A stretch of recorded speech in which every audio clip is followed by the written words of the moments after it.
সংবিধান সংশোধনে বিশেষ কমিটির প্রথম সভা আজ দুপুর 12টায় সংসদ ভবনের ক্যাবিনেট কক্ষে অনুষ্ঠিত হবে বৈঠক।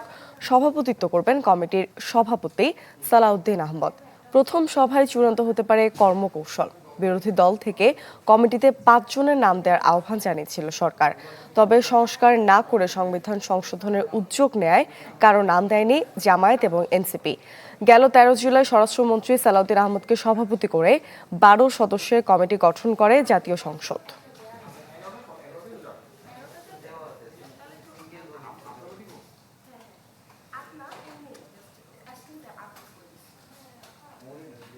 দর্শকের বিষয়ে বিস্তারিত জানাতে আমাদের সাথে যুক্ত হচ্ছেন সহকর্মী আশিকিন প্রিন্স।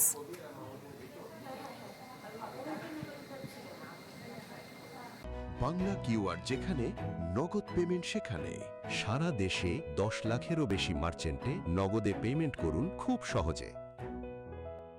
তো জুলাই সনদের বিষয়ে বিএনপির অবস্থান হলো তারা জুলাই সনদটি বাস্তবায়ন করতে চায়। এর জন্যই মূলত সংবিধান সংশোধনের জন্য কমিটি গঠন করা হয়েছে।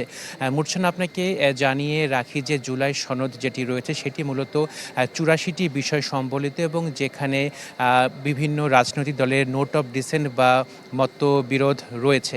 তো সেই ক্ষেত্রে জুলাই সনদে উল্লেখ রয়েছে যে 1 থেকে 47টি বিষয় যেগুলো সংবিধানের সংশোধনের সাথে জড়িত বা সংবিধানের সাথে জড়িত, সেগুলো সংবিধান সংশোধন সাপেক্ষে সংস্কার করতে হবে।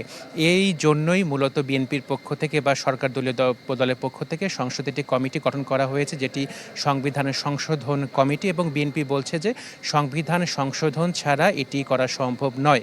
পক্ষান্তরে বিরোধী দল যারা তারা কিন্তু এই কমিটিতে নাম দেয়নি। তাদের অবস্থান হচ্ছে যে গণভোট হয়েছিল, গণভোটের প্রেক্ষিতে যে রায়টি হয়েছিল সেই রায়টি বাস্তবায়ন করার জন্য সংবিধানের সংস্কার দরকার।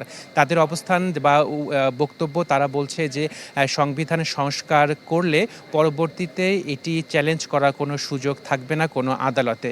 তো মূলত এ কারণেই সংস্কার চাচ্ছে বিরোধী দল। তো বিএনপির অবস্থান, তারা এটি সংবিধান সংশোধন করতে চায়। যেহেতু 17 সদস্যের এই কমিটি, এর মধ্যে 12 জন যারা সরকার দলীয় সংসদ সদস্য রয়েছেন, 5 জন হচ্ছে বিরোধী দলীয় সংসদ সদস্য, তারা কিন্তু সে নামটি দেননি।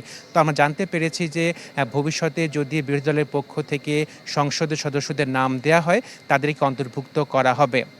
যেহেতু আজকে সংবিধান সংশোধন কমিটির প্রথম বৈঠক, সেখানে মূলত সংবিধান সংশোধনের জন্য কি করা দরকার বা কর্মপরিকল্পনা কি রয়েছে, কতদিনের মধ্যে তারা এটি রিপোর্ট দেবে, সেই বিষয়গুলো নিয়ে আলোচনা হতে পারে বলে আমরা জানতে পেরেছি। দুপুর 12টার সময় বৈঠকটি শুরু হবে। বৈঠক শুরু হওয়ার পরে এবং প্রথম দিনে বৈঠক শেষ হওয়ার পরে কি সিদ্ধান্ত হলো সেটা আমরা আপনাদের জানিয়ে দেব। মূর্ছনা।